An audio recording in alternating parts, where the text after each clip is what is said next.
విశ్వ హిందూ పరిషత్ నగర శాఖ సమావేశం అరండల్పేట 6/3లోని శ్రీ మోహనరంగ నాయక దేవస్థానం నందు జరిగింది. సమావేశంలో అఖిల భారత్ విశ్వ హిందూ పరిషత్ కార్యదర్శి రాఘవులు, నగర అధ్యక్షులు గురూజీ కాలశెట్టి కోటేశ్వరరావు, కార్యదర్శి గూండా శ్రీనివాస్, విశ్వ హిందూ పరిషత్ సభ్యులు 150 మంది పాల్గొన్నారు. నగర కార్యవర్గాన్ని నియమించారు. విశ్వ హిందూ పరిషత్ ద్వారా హిందువులు అందరినీ ఐక్యతకు కృషి చేయుటకు అందు ఆసక్తి కలవారిని సభ్యులుగా చేర్చుకోవాలని కోరారు.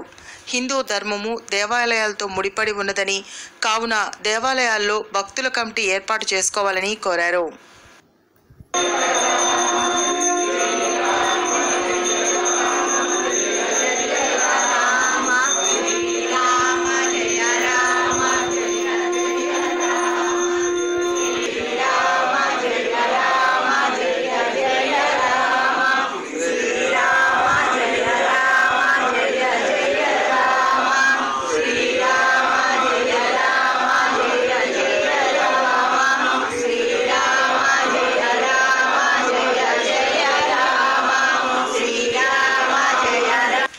నగరంలో